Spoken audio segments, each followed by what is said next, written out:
Hey, what's up guys, welcome to this player review with me, boy FIFA1HD. Well, we're going to be taking a look at the 87 rated base icon Paul Scholes card. Now before we do, as always, if you enjoy the video, please remember to hit that like button as that will really help me out. And if you have any questions or comments about this video, leave it all in the comments below as I love reading what you guys have to say. So, we've seen the team that we used him in, we've seen the position that we played him in. Now we're going to have a look at his attribute details. And as you can see, there are definitely some really good standout areas. I mean, his shooting is very, very neat and tidy. Good positioning. His shot power and long shots are absolutely exceptional, as are his volleys. His finishing and his penalties are pretty neat and tidy, but nothing really to brag about.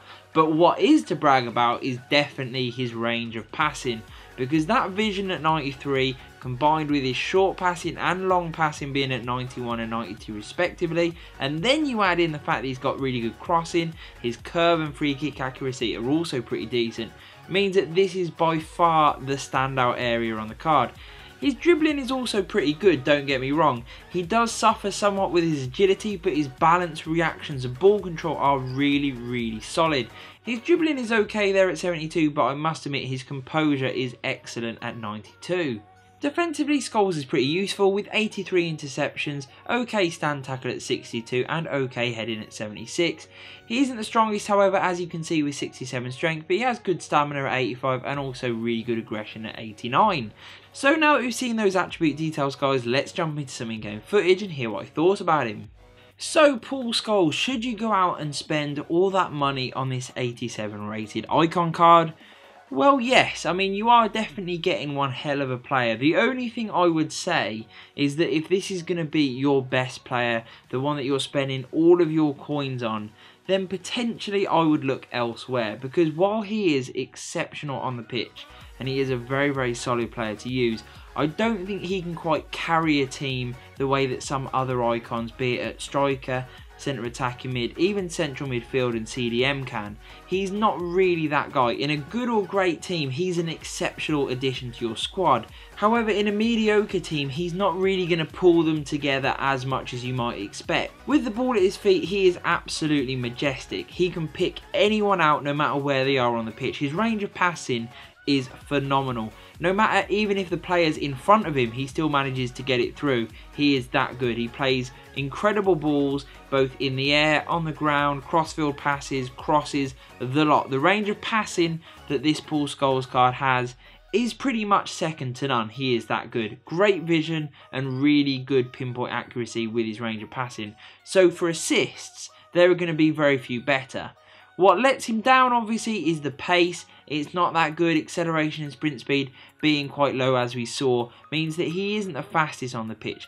I didn't really have too much of an issue playing him at cam with the pace. He was always in good areas. His movement with his attack positioning is really, really nice. So he will find pockets of space that he then can take advantage of with either a killer pass or a great shot, because his shooting is really solid.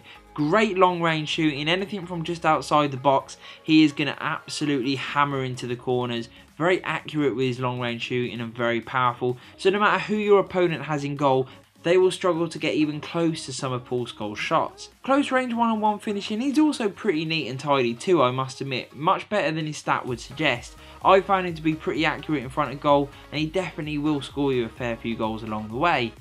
The downsides of the card is that he isn't the strongest and he won't make tons and tons of tackles. He's quite good at intercepting the ball, don't get me wrong, but he's not really that CDM. Maybe if you're playing with two CDMs, then you could accommodate this guy. He could be more of your ball playing CDM. The question really is, should you buy this guy? Well, yes, if you've got the coins, if you've got a really, really good squad and you want Paul Scholes desperately, then yes, he is a very, very good player. However, if you don't really have too many coins and your squad isn't very, very solid, then I wouldn't suggest buying Paul Scholes in this 87 rated card. I think you could use your coins more wisely. It's not to say that this card isn't good, I just think there are better cards out there that will carry your team a little bit more than what Paul Scholes can do. The second question, of course, is where to play him. I tried him at centre attacking mid, but I also tried him at central midfield and CDM in a few games, and for me, he was pretty solid in all positions. Like I said previously, I wouldn't be using him at CDM if I was only playing with one, but for me, the real area where I think this guy would stand out is definitely in the central midfield role. However, for many, splashing this amount of coins on a central midfielder is going to be a little bit flamboyant, which is why I would suggest using your coins elsewhere. Overall, I did enjoy him. I've given him a really solid 8 out of 10. I hope you enjoyed the review, guys. If you did, hit that like button, hit the subscribe, and peace.